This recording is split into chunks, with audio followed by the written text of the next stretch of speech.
What if I told you that the most valuable thing ever stolen from a person wasn't gold, wasn't land, and wasn't freedom? What if the first thing they took was your name? Tonight, you'll hear the story of a young woman whose village vanished behind her, whose family disappeared into memory, and whose body crossed an ocean in chains. But this is not a story about what was taken. It's a story about the one thing they could never erase. And it begins with a name. They took my name first, before the chains, before the ship, before the sea and the darkness and the sound of 300 people breathing in a space built for 60. They took my name, not with force, not with a knife or a fist, with silence. They simply stopped using it. They looked at me and they did not say my name. They looked through me the way you look through a window, not at the glass, but at what is behind it. And what was behind me, to them, was nothing. A body, a thing to be moved, a thing to be counted, a thing to be loaded. But I had a name. I will say it now. I will say it first. Before the story takes it the way the ship took it, before the sea swallows it, the way the sea swallowed everything. My name is Adaeze. It means first daughter of a king. I was not the daughter of a king. My father was a farmer. He grew yams and cassava in a clearing near the river, and his kingdom was the size of his field, and his throne was a low wooden stool he sat on in the evening, while my mother cooked and the fireflies came out of the grass one by one, like small spirits testing the dark. But my mother named me Adaeze because she believed that names are not descriptions of what you are. Names are instructions. Names are directions. Names are the shape the world is supposed to take around you. First daughter of a king. Not because I was one, because I was meant to become one. I was 19 years old. I lived in a village that I will not name. Not because I have forgotten it. I could not forget it if I tried. I could not forget it if I lived 1,000 years and crossed 1,000 seas and heard 1,000 languages spoken over my head by men who did not know I was listening. I will not name the village because the village is mine. It is the last thing that is mine. They took my name and my family and my skin's freedom and the ground under my feet and the sky above my head. They took the river and the fireflies and the sound of my mother's voice singing in the morning while she ground the grain. They took everything, but they did not take the village. The village is still there in my chest, behind the ribs, in the place where the heart keeps the things the hands have lost. The village is mine, and I will not give it to the story. I will tell you what you need to know. I had a mother. Her name was Neka, she who is supreme. She was not supreme. She was small and quick, and she laughed the way rain falls, suddenly, completely, without warning. I had a father. His name was Okonkwo. He was strong in the way that quiet men are strong, not with noise, not with display, but with the steady, daily, unremarkable strength of man who gets up every morning and goes to the field and comes back every evening and sits on his stool and watches the fireflies. I had a brother, Chukwuemeka. God has done great things. He was 12. He had a gap between his teeth and a laugh like a drum, and he ran everywhere, never walked, as though the earth were a thing to be used up before it was taken away. He was right about that. I had a grandmother. I had aunts. I had the women at the river who washed cloth and traded stories and argued about whose husband was lazier and whose yams were bigger and whose daughter would marry first. I had a life, a small, ordinary human life, in a village by a river, under a sky that had not yet betrayed me. I want to tell you about the mornings, because the mornings are the part I go back to. The mornings are the room I live in when the other rooms are too dark. The mornings in my village began with sound, the roosters first, then the birds, then the children, then the women.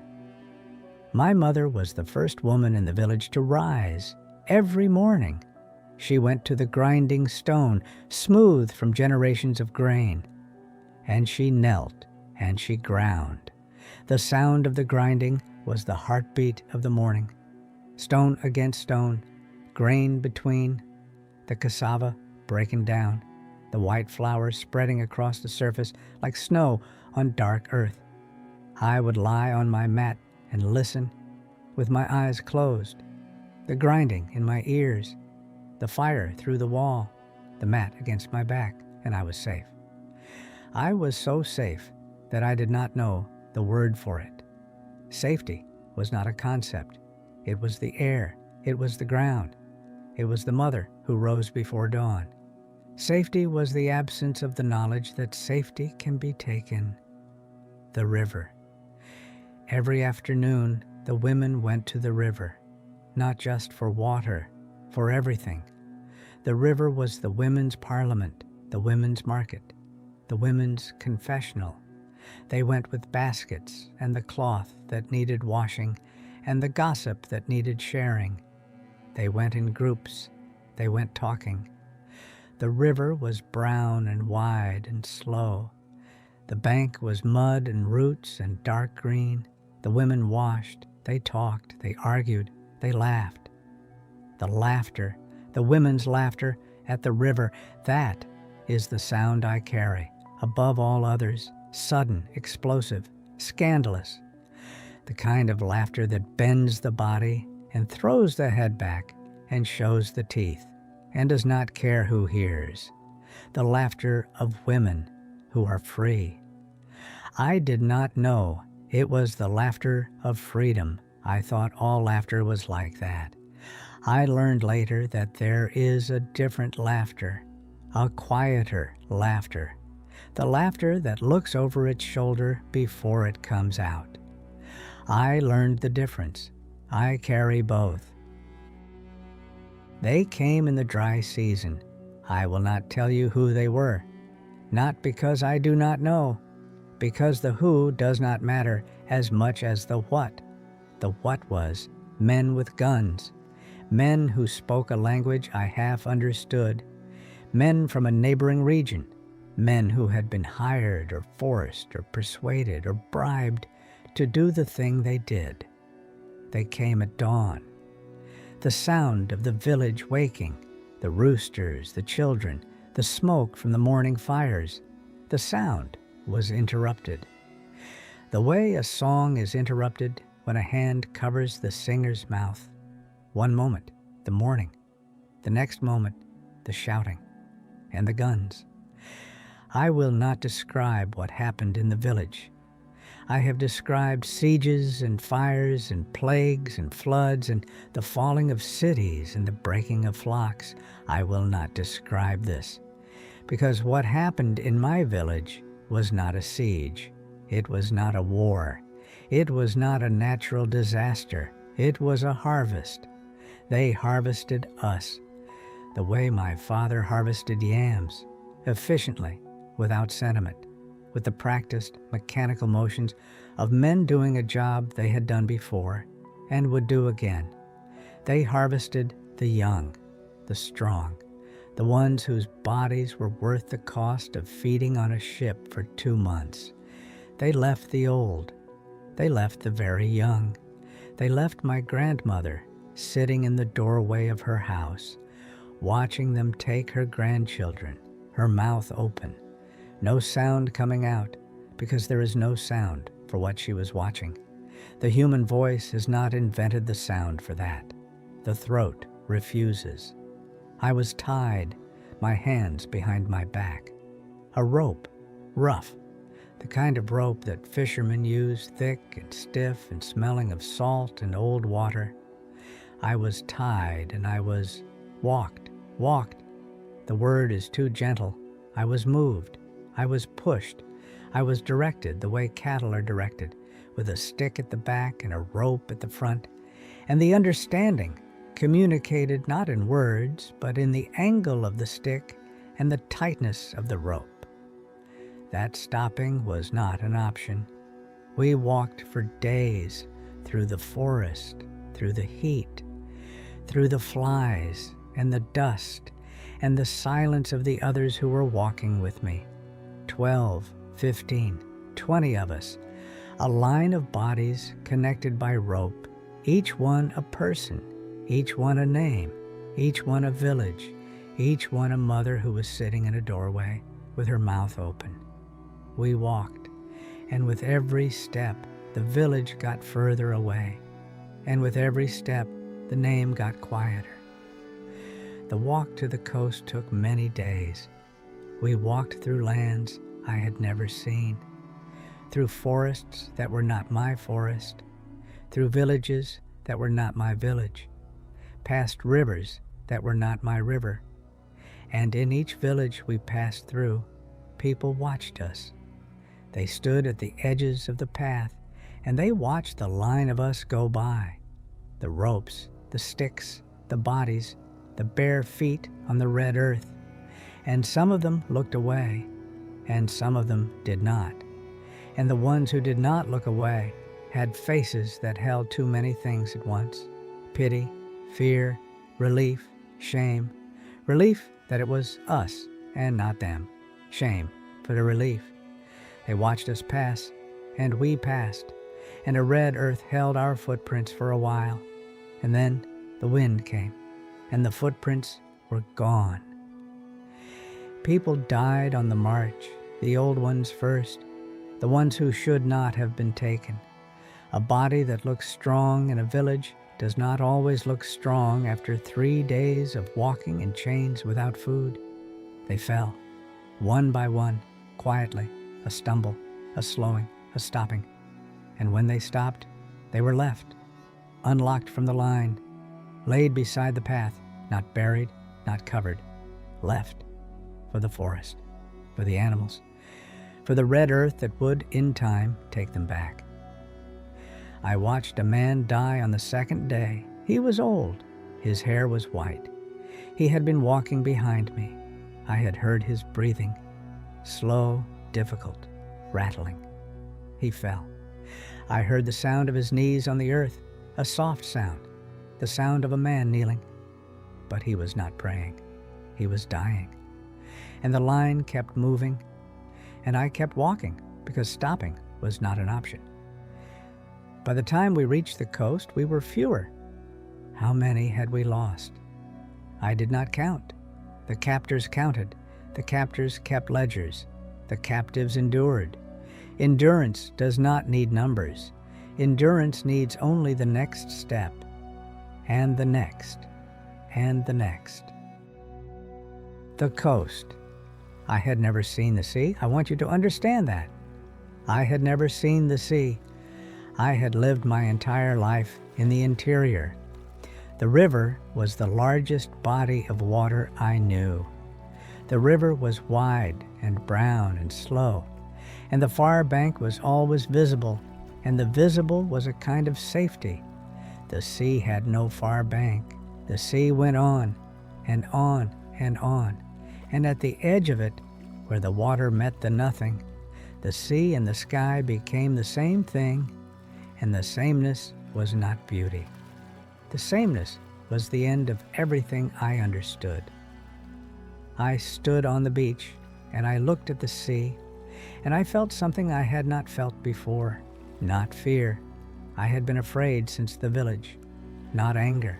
I had been angry since the rope, something else, something that lived below fear and below anger, in the place where the body meets the soul, and the soul says, "This is the end of you," not the death of you, the end.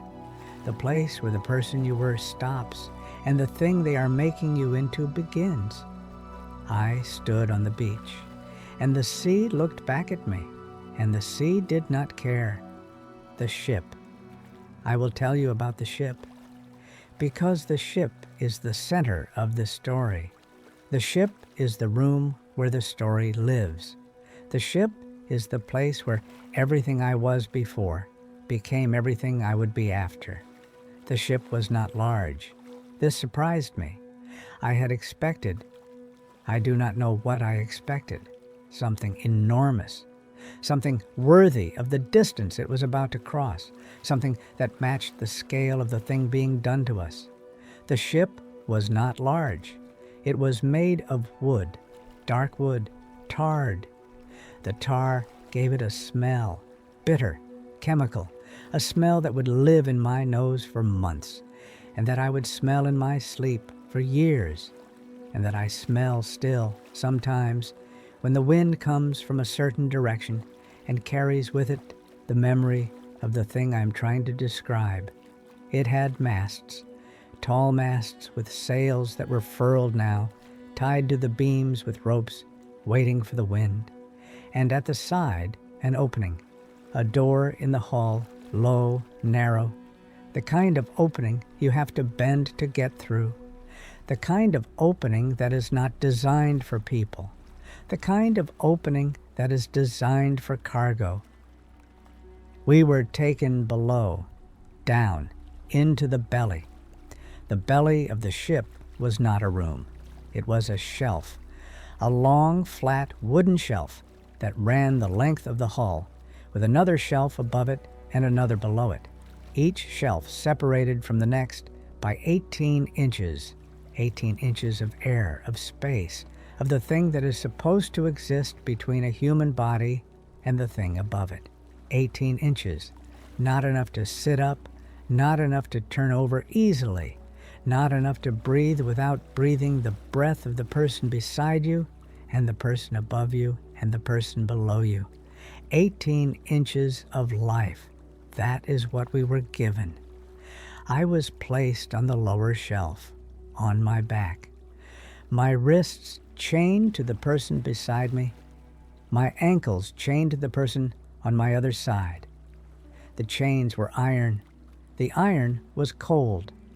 The cold of the iron was the only cold thing in the hold, because everything else was hot. The bodies, the air, the wood, the dark. The dark. I have known many darks. The dark of the village at night, which was a friendly dark, a warm dark, a dark full of fireflies and the singing of frogs. The dark of the forest, which was a watchful dark, an animal dark, a dark that had eyes. The dark of the coast, which was a vast dark, a sea smell dark, a dark that went on forever. This dark was different. This dark was close, tight, pressed against the face. The dark of a box, the dark of a coffin, the dark of a space that was never meant to hold what it was holding.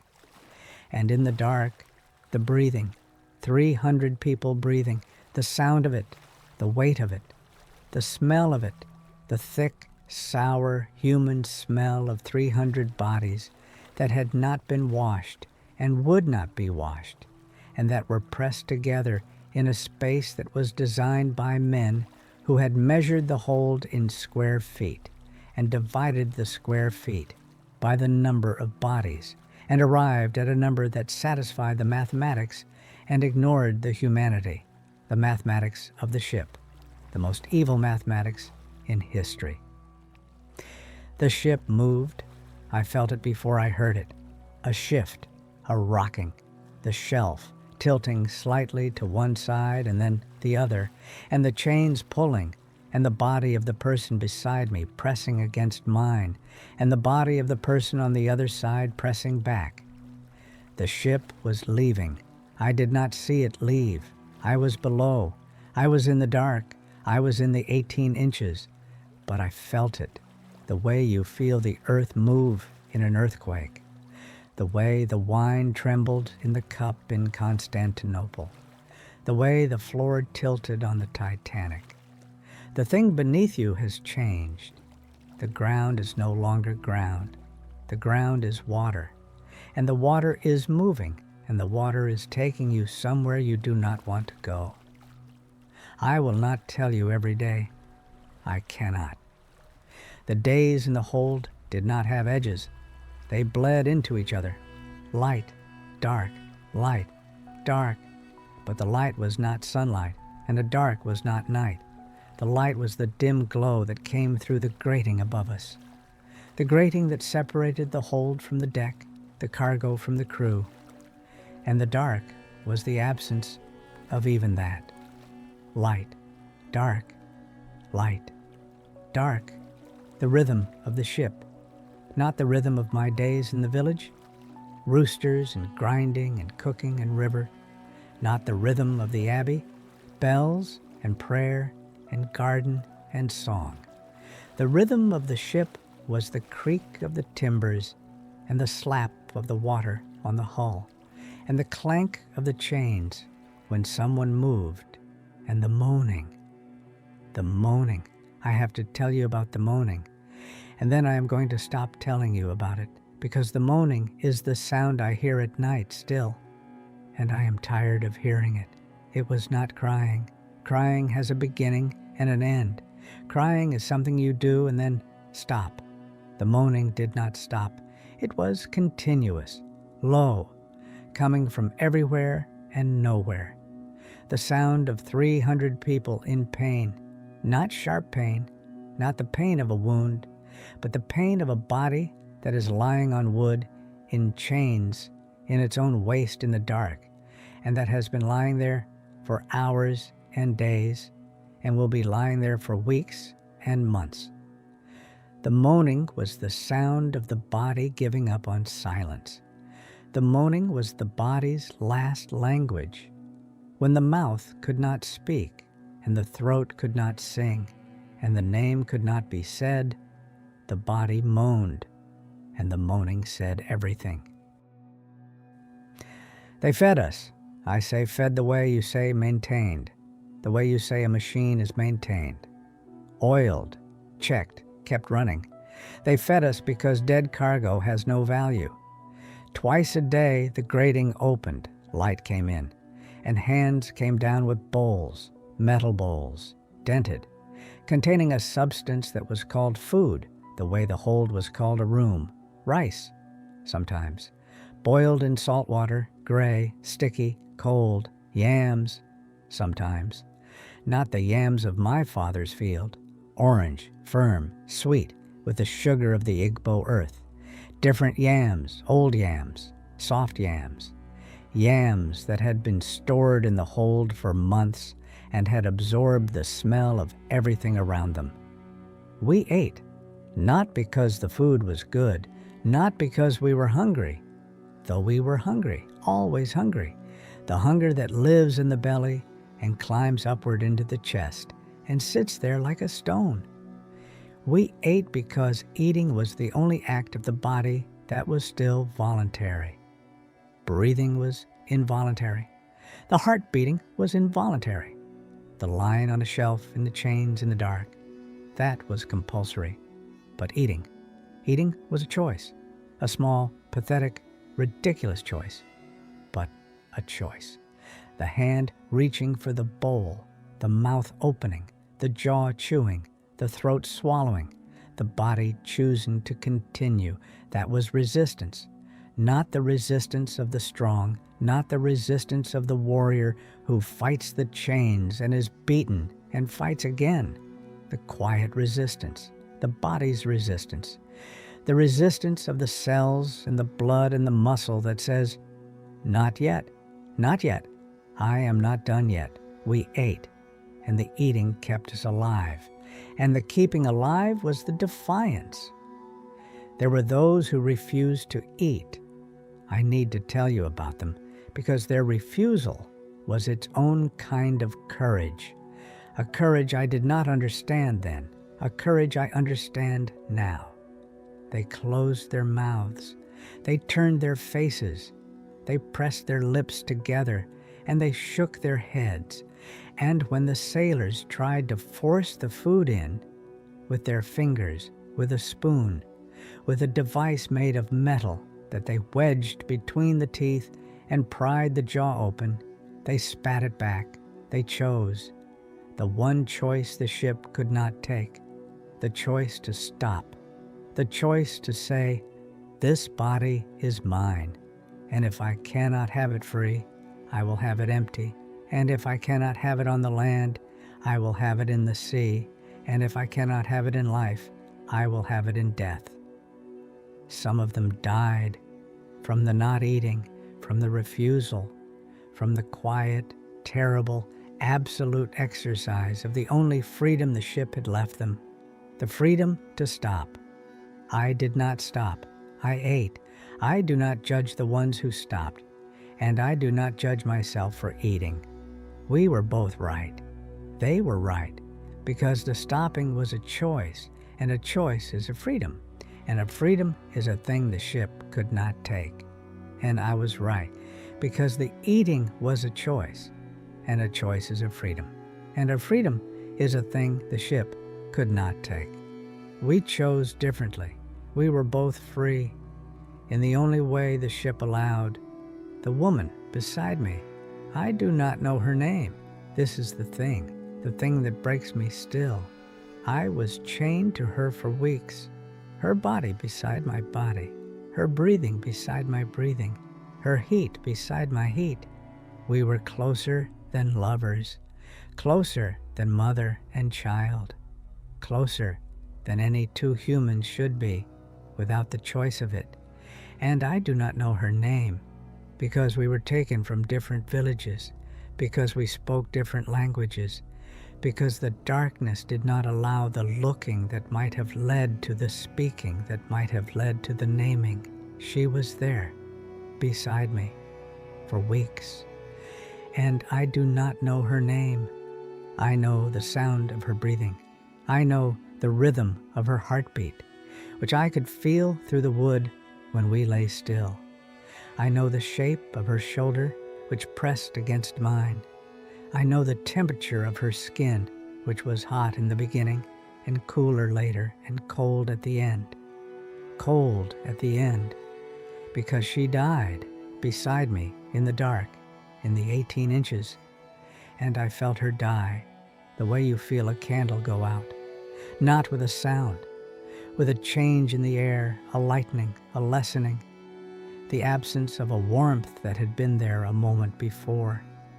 She died, and the chains held us together for another day before they came and unlocked her and took her up through the grating, and I heard it over the side, into the sea. The sea received her without sound, the way the sea receives everything, and I lay in the space she had left, the space that was still warm, the space that was shaped like her. And I did not know her name. They brought us up sometimes, onto the deck, into the air, into the light. The light was violent. After days in the dark, the light of the sun was not a gift. It was an assault. It hit the eyes like a blow. The world went white, not the white of Hiroshima, not the white of the flash, but a different white, the white of a body that has been kept in darkness and is suddenly, without warning, given back to the sky. I could not see for minutes, for what felt like hours. I stood on a deck and I could not see, and the wind was on my face, and the salt was in my nose, and my legs that had not stood in days, my legs shook. The sailors watched us. They watched us stand. They watched us blink. They watched us try to walk, our legs uncertain, our bodies stooped from the 18 inches, our skin marked by the wood. They watched. Some of them looked away. I noticed that, even then, even through the blindness and the pain and the shaking. I noticed that some of the sailors looked away, not all of them, some. The young ones, mostly. The ones who had not been on a slave ship before. the ones whose eyes had not yet learned the trick of not seeing. They looked away, and the looking away was its own kind of language. And the language said, I know what this is. I know what I am part of, and I do not want to see it. But they did not stop it. Looking away is not the same as stopping. Looking away is the thing you do when you cannot stop and cannot watch and cannot leave and cannot change and can only turn your head and let your eyes rest on the horizon where the sea meets the sky, and the two become one, and the one is empty, and the empty is easier than the full.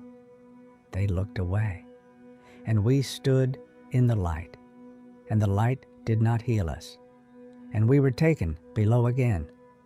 On the deck I saw the sea that I had first seen from the beach, the sea that had no far bank, the sea that went on and on and on. From the deck, the sea was different. From the deck, the sea was everything. There was no land in any direction, no hill, no tree, no bank, no earth, only water, water and sky.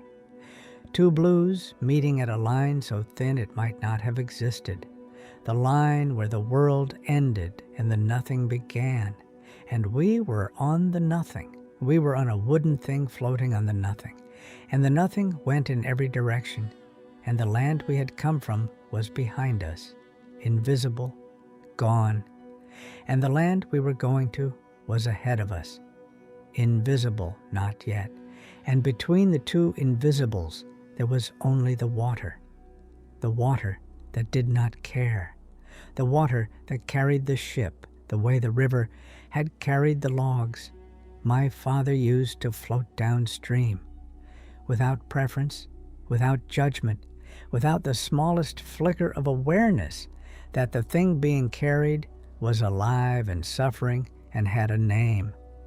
I stood on the deck and I looked at the sea and I thought, there is no God here, not because God does not exist, because the sea is the one place where God's face is turned away, where the sky is too wide and the water is too deep, and the space between the living and the dying is too thin for anything sacred to survive. The sea is the godless place. The sea is the place where men do what they do because no one is watching, and no one was watching. There was a sailor, young, perhaps my age. His skin burned red by the sun and the salt, his hands rough from the ropes. He brought the water. Every day, twice a day, he came to the hold with the water barrel and the dipper, and he gave us water, 1 dipper each, not enough, never enough, but water, and his hand shook every time. The dipper in his hand shook, a tremor, small, the kind of tremor you do not notice unless you are watching, unless you are chained to a shelf, and the dipper is the only thing in your field of vision, and the hand holding the dipper is the only human hand you have seen in 3 days. His hand shook, and once, on a day I cannot place in a timeline of the crossing, because the days had no numbers, and the weeks had no names. Once, as he held the dipper to my lips, he looked at me, not through me, at me, the way my mother looked at me, the way my father looked at me, the way any human being looks at another human being when they see the human and not the thing.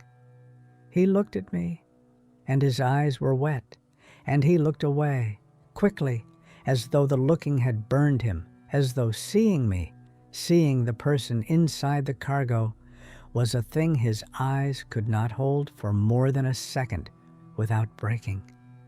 He looked away, and the dipper moved on, and I never saw his face again, not clearly, not in the light. He became a shape, a hand, a tremor, but I remember the look. 1 second, 1 look, 1 moment of recognition. It was the smallest thing anyone gave me on that ship. It was also the largest, because the look said, I see you, You are a person. I know what is being done to you, and I am part of it, and I am ashamed. 1 second of shame. That was all he gave me. That was everything. Time. I have to tell you about time on the ship. Time on the ship was not time. Time on the ship was a substance, a thick, heavy, dark substance that filled the hold the way water fills a basin, slowly, completely, with no air pockets, no gaps, no spaces where you could breathe. Time was the enemy, not the sailors, not the chains, not the sea. Time, because time meant more of the same, more of the dark, more of the wood, more of the breathing and the moaning and the chains and the heat and the waste and the smell and the 18 inches. Time was not passing. Time was accumulating. Time was building up in the hold like water in a sinking ship. And we were drowning in it, and there was no pump, and there was no bucket, and there was no one coming to bail us out. We drowned in time. That is what the Middle Passage was. Not a crossing, a drowning, a 2-month drowning in time and darkness and the accumulated weight of every minute, of every hour, of every day, spent in a space that was not a space, but a calculation. A calculation that a human body takes up this much room, and this much room costs this much money, and this much money buys this many chains, and this many chains hold this many bodies, and this many bodies, if they survive, are worth this much at the market on the other side. The mathematics, the terrible, precise, unanswerable mathematics of the trade. The same mathematics that split an atom in Hiroshima. The same mathematics that measured the angle of a siege ramp in Masada. The same mathematics that counted the dead in Florence. Mathematics does not care. Mathematics counts. And we were counted. Some of us sang, in the dark, in the chains, in the 18 inches. Some of us sang, not the songs you are imagining, not the spirituals, not the blues. Those came later. Those were the songs that grew from this darkness, the flowers that bloomed from this soil. But they had not been invented yet. They were still seeds, still buried, still waiting for the sun and the rain and the 100 years of suffering that would give them their shape. The songs we sang were the songs from home, the songs our mothers had sung, the songs our grandmothers had sung, the songs that had been sung in our villages for longer than anyone could remember. Songs about the river, about the harvest, about the spirits in the trees, about the children who played in the dust, and the women who washed at the water, and the men who came home from the field in the evening and sat on their low stools and watched the fireflies. We sang these songs in languages the sailors did not understand, in rhythms the sailors could not follow, in harmonies that rose out of the dark like smoke and went through the grating and into the sky. We sang, not together at first, one voice, a woman somewhere in the hold. I could not see her, I could only hear her, a voice, thin, trembling, singing a song I recognized, a harvest song, a gathering song, the kind of song women sing when their hands are full and their backs are bent and the work is hard and the singing makes the hardness bearable. One voice. And then another joined, not the same song, a different language, a different village, but the rhythm matched.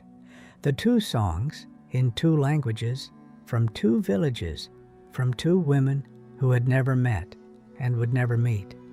The two songs found each other in the dark, the way two rivers find each other, the way two currents join, and a third voice joined, and a fourth, and a 10th, and the hold was singing.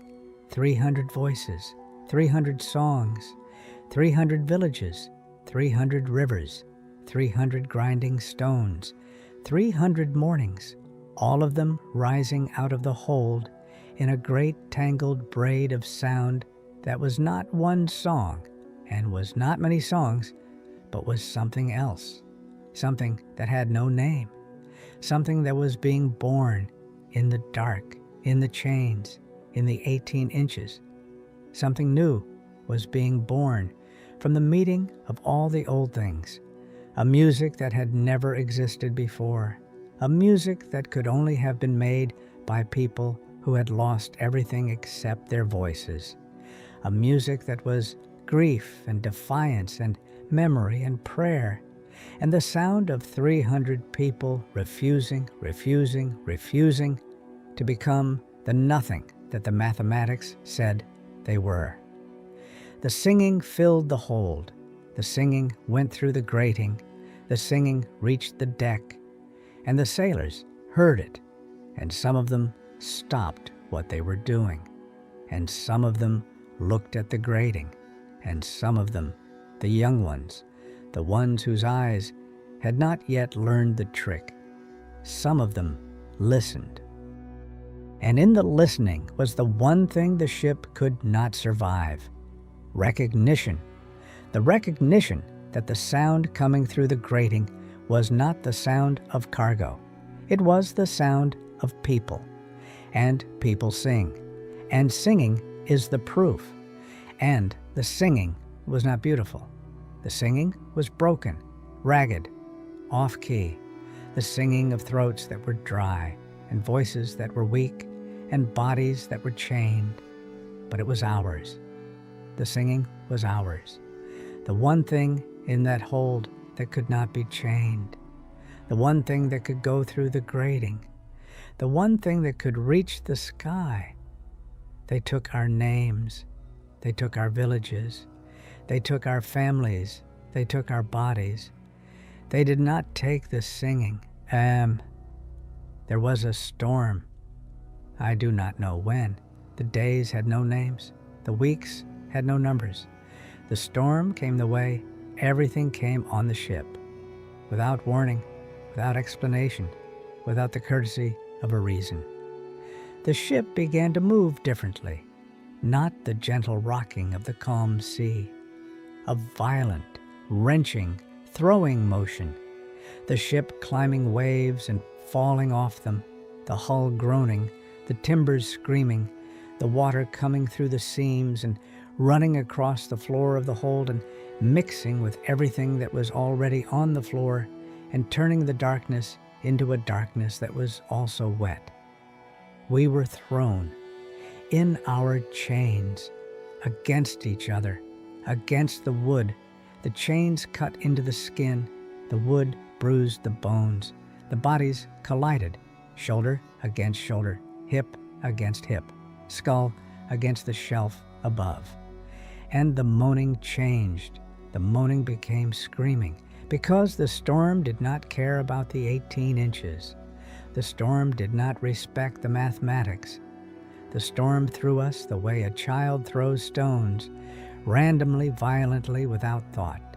And the ship that was supposed to cross the ocean, the ship that was carrying its cargo of human beings from one shore to another for the profit of men who were not on it, the ship was afraid. I felt it.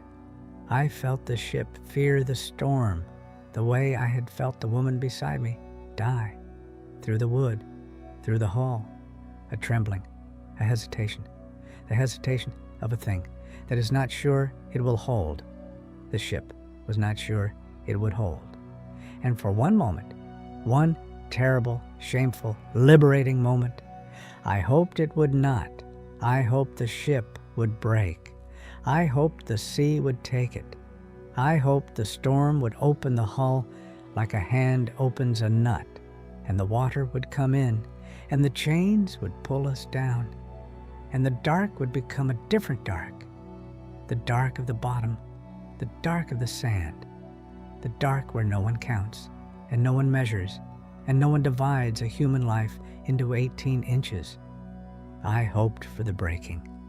And then the storm passed, and the ship held. And I was ashamed of the hoping. and I was ashamed of the shame. And the moaning returned to its regular rhythm, and the dark was still the dark, and the sea went on. I counted the dead by the gaps. When a person died, in the chains, in the dark, in the 18 inches, the body was removed, unlocked, carried up, thrown over, and a gap appeared, a space, a hole in the row, a place where a body had been and was no longer. The gaps accumulated, like the empty nests the stork flew over, like the empty chairs at the apothecary's guild, like the empty seats in the lifeboat. Gaps, the shape of the missing. I did not count the dead. I counted the gaps. 1, 3, 7, 12. Each gap was a person I had not known. Each gap was a name I had not heard. Each gap was a village I had never visited, and a mother I had never met, and a life I had never touched. But each gap was also a warmth I had felt, a breathing I had heard, a heartbeat I had felt through the wood. The gaps were not empty. The gaps were full, full of the absence, full of the shape of the person who had been there, full of the question that the gap asked every time I felt it beside me. Who was I? What was my name? Did anyone sing for me when I went over the side? I did not have answers. I had only the gaps. The shore. I will not tell you the name of the place where we landed. The name belongs to the men who bought us, and I will not give them space in my story that they did not earn. I will tell you the light. The light of the shore was different from the light of the sea. The sea light was flat, horizontal, the light of a world without edges. The shore light was vertical. It fell from above, through trees. Trees I did not recognize, tall, strange, with leaves that were not the leaves I knew. A new world. They called it the New World. But it was not new, it was old as my village, as old as the river and the fireflies and the songs my mother sang. It was only new to them. To us, it was simply the place where the ship stopped. The place where the chains changed from iron to something else, something invisible, something that did not need metal, something called law, something called property, something called the mathematics of a man's worth, measured in coin. I was sold on a Tuesday. I remember the day because the bells rang, church bells, Christian bells, the same bells that rang in the Abbey in Paris, the same bells that rang over Constantinople, the same sound, the bells rang, and I was sold. A man looked at my teeth. A man looked at my hands. A man looked at my body the way a farmer looks at a horse, checking the legs, the hooves, the eyes, the overall condition of the animal. I was not an animal, but the looking made me one. The looking was the transformation, not the chains, not the ship, not the ocean, the looking. The moment when a man looks at you and does not see you, sees through you, the way they had looked through me from the beginning, not at the glass, at what is behind it. And what was behind me to them was still nothing, a body, a thing, a number in a ledger. I worked. I will not describe the work. The work is in every book. The work is in every history. The work is the thing that everyone knows about and that no one knows about, because knowing about it from a book is not the same as knowing about it from the inside of a body that is doing it. I worked for years, in the heat, in the sun, in the fields that stretched to the horizon the way the sea had stretched to the horizon, endlessly, without mercy, without a far bank. I worked, and I did not die, and the not dying was its own kind of resistance. The field. I should tell you about the field, because the field was the ship turned inside out. On the ship, the space was too small. 18 inches. The body compressed, the self compressed, everything pressed inward, downward, into the dark. In the field, the space was too large. The field went on forever. The cane went on forever. The rose went on forever. And the sun that had been the friend in my village, the sun that warmed the yams and dried the cloth and lit the fireflies. The sun was the enemy here. The sun bore down. The sun pressed. The sun was the ceiling of the field, the way the shelf above had been the ceiling of the hold. Too close, too heavy, too constant, and the work was the same mathematics. A body takes up this much space. A body can do this much work. This much work produces this much sugar. This much sugar is worth this much money. The mathematics followed me from the ship to the field. The mathematics had simply changed its shape. On the ship, the mathematics was horizontal, the body lying down, the space measured in inches. In the field, the mathematics was vertical, the body standing up, the space measured in rows. But the equation was the same. Body equals labor equals profit equals nothing. The nothing is me. But there is a but. There is always a but in every story, in every darkness, in every hold, and every field, and every place where the mathematics says nothing and the soul says no. The but was the evening when the work stopped, when the sun went down, when the field released us the way the grating released us from the hold. Briefly, partially, with the understanding that the release was temporary and the return was certain. But the evening was ours, the hour between the field and the sleep, the hour in the cabin, the hour when we were not free, never free, but less held, less measured, less counted. In that hour, we cooked. What little there was, we cooked it the way our mothers had cooked, with the same gestures, the same rhythms, the same sounds, the pounding, the stirring, the low hum that was not a song, but was not a song. In that hour, we talked, in languages the masters did not understand, in words that had crossed the sea in our mouths and survived the crossing, and were still alive, still sharp, still carrying the meanings they had been born with. In that hour, we told stories to the children, our children, the children who had been born here, in this place, on this soil, who had never seen the village, who had never heard the river, who had never watched the fireflies come out of the grass one by one. We told them about the village, about the river, about the grinding stone, about the women's laughter, about the fireflies.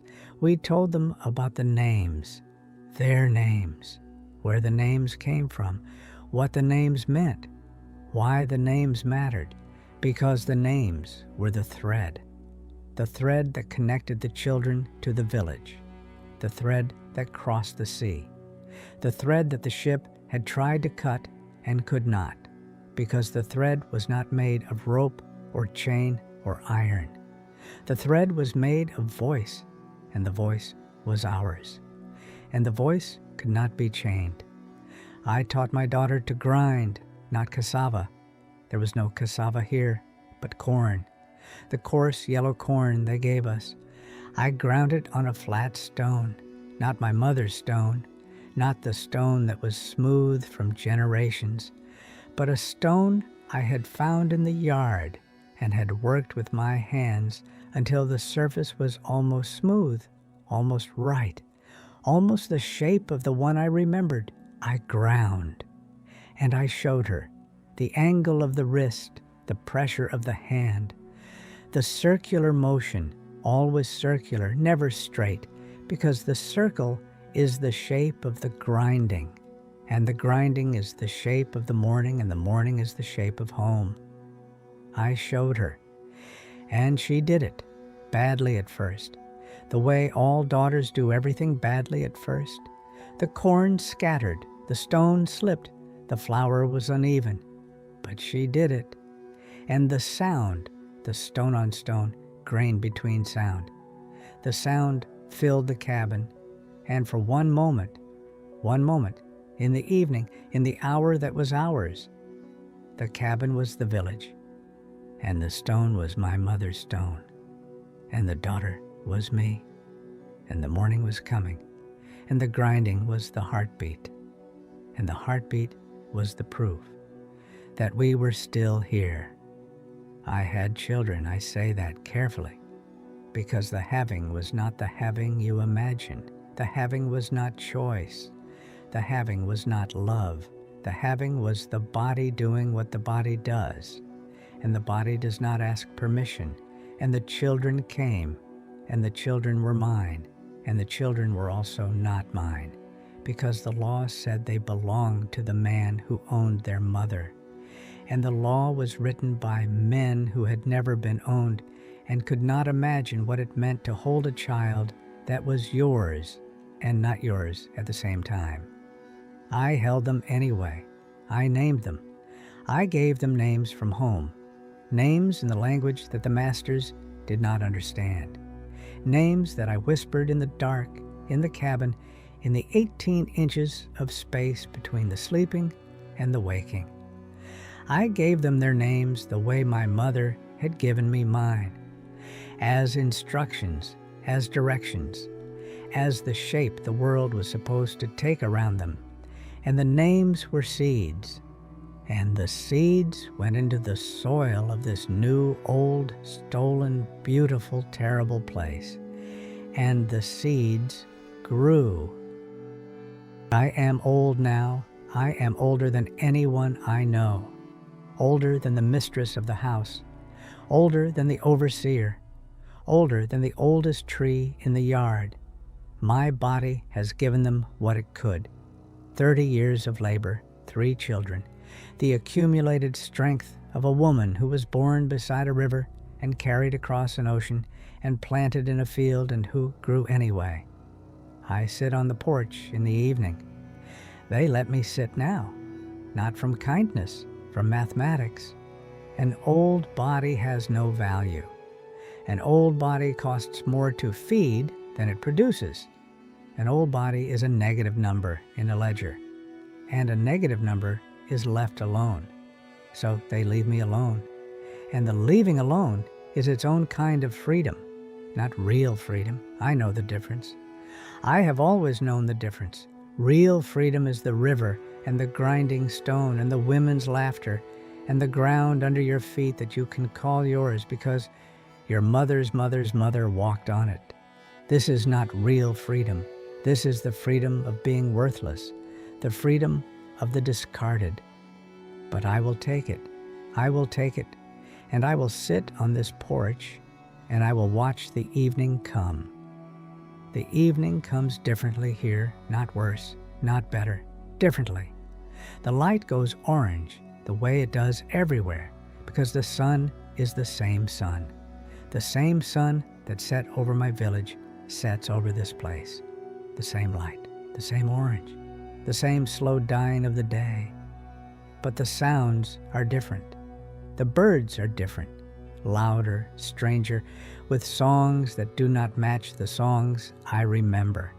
The trees are different, taller, thicker, with leaves that hold the light differently. And the smell is different. The earth here smells sweet, a heavy, cloying sweetness, the sweetness of the cane, the sweetness of the sugar that the cane becomes, the sweetness that is the reason I am here, the sweetness that paid for the ship and the chains and the hold and the 18 inches, the sweetness of the thing that ate my life. I smell it every evening, and I do not forgive it. But the fireflies are the same. Different, yes, smaller, greener, but the same small spirits testing the dark, coming out of the grass one by one, 1, 2, 3, and my father is on his stool, and my mother is grinding, and Chukwuemeka is running, and the roosters are asleep, and the women are at the river, and the laughter, the loud, full, unashamed laughter, is rising. And I am home for one moment, every evening, in the space between the last light and the first dark. I am home. The fireflies take me there, and I go, and I stay as long as the dark allows. And then the dark takes the fireflies, and I am here again, on the porch, in the place that is not home, in the body that is not free. But the moment was real. The moment was mine, and they cannot take it. They have taken everything else, but not the moment, not the fireflies, not the home behind the ribs. My grandchildren sit beside me sometimes, on the porch, in the evening. They are young, they are strong. They have my mother's face, her cheekbones, her jaw, the particular way her eyes narrow when she laughs. They have never seen my village. They will never see it, but they know it, because I have told them every evening, in the hour that is ours, in the language they are learning, word by word, the way Yonatan learned the Shema on Masada, the way Livia learned the stars above Tenochtitlan, word by word, name by name, the village, the river, the grinding stone, the fireflies, they know it. And when I am gone, and I will be gone soon, the body is telling me, the body that has worked for 30 years, and crossed an ocean, and grown yams in the wrong soil. When I am gone, they will carry it, not in their feet. Their feet have never walked the red earth, in their voices, in the names I gave them, in the songs I taught them, in the grinding, stone on stone, grain between, the circular motion, always circular, because the circle is the shape of home. They will carry it, and their children will carry it, and the carrying will cross the years the way I crossed the sea. Not willingly, not easily, not without loss, but across. I say their names every night, in the dark, in the language they do not understand, in the words that were mine before the ship and will be mine after the earth. Neka, my mother, she who is supreme, who ground the grain, who laughed like rain. Okonkwo, my father, who watched the fireflies, who sat on his stool, who was strong in the way that quiet men are strong.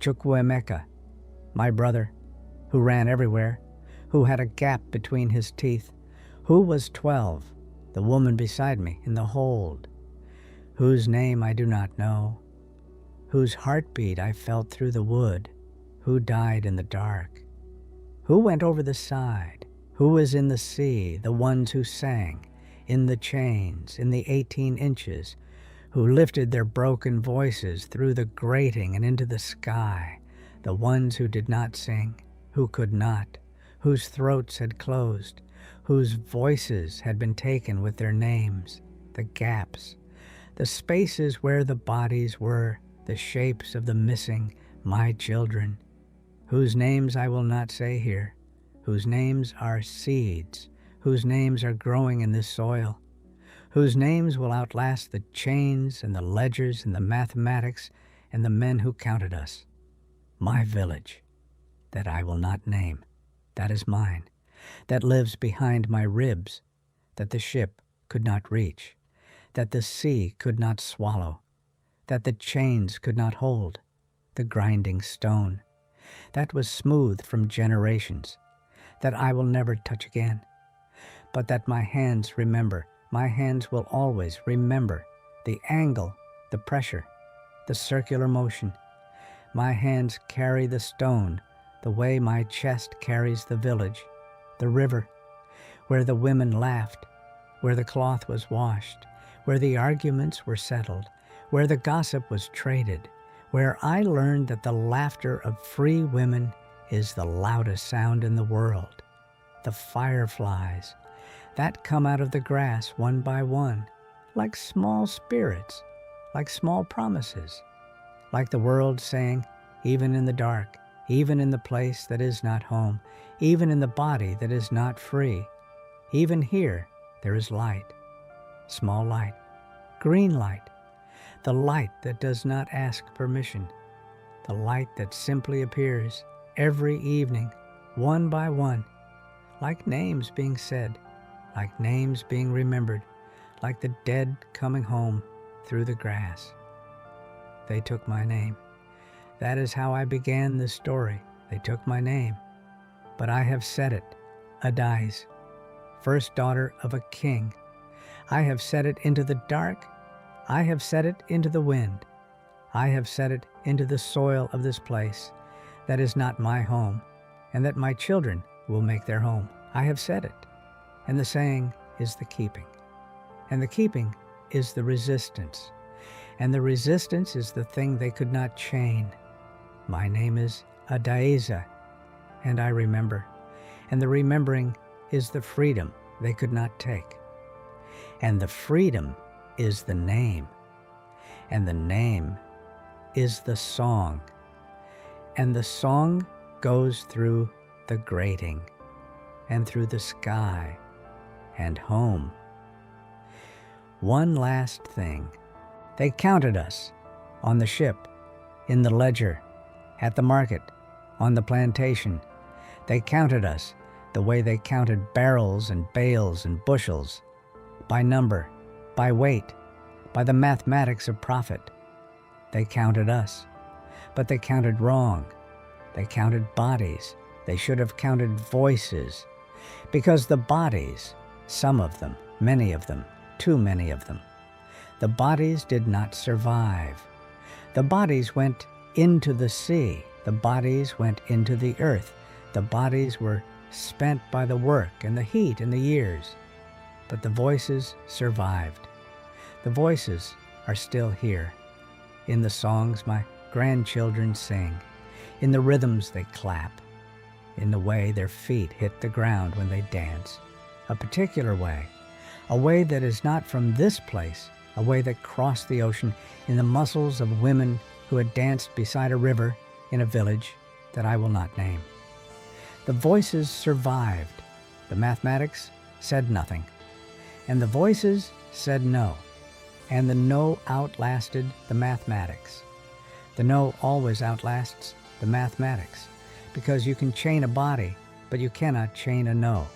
A no is the smallest thing in the world, and the strongest, and the most unkillable. A no spoken in a hold, in the dark, in chains in 18 inches. A no that does not need volume, does not need an audience, does not need a weapon, just a mouth, just a voice, just the ancient, unbreakable human refusal to disappear. My name is Adaeze. I have said it. I will say it again, because the saying is the keeping, and the keeping is the defiance. And a woman who says her own name, in the dark, in the chains, in the field, on the porch, in the evening, with the fireflies testing the dark. A woman who says her own name is a woman who has not been erased. The ship tried to erase me. The sea tried to erase me. The ledger tried to erase me. The field tried to erase me. And I am still here, sitting on a porch, watching the fireflies, saying my name, in a voice that crossed an ocean, in a language they never learned, in the words my mother gave me before the world changed. Adaeze, first daughter of a king, not because I was one, because I was meant to become one, and the becoming could not be stopped, not by the ship, not by the chains, not by the mathematics, not by the men who counted bodies instead of voices. The becoming happened anyway, in the hold, in the field, in the cabin, on the porch, in the grinding, in the singing, in the naming of children, in the telling of stories, in the fireflies coming out of the grass. The becoming happened, and it is still happening, in my grandchildren, in their voices, in their songs, in the way their feet hit the ground when they dance. The becoming does not stop. The becoming crosses the sea. Adaeze, Adaeze, Adaeze. And the saying is the proof. That I was here, that I am here, that I was not nothing, that I was never nothing, that the mathematics was wrong, that the ledger was wrong, that the ship was wrong, that the sea, the vast, indifferent, godless sea, was wrong. I was not cargo. I was a name. I was a voice. I was a daughter. I was a song. Remember us. Remember us. Remember us.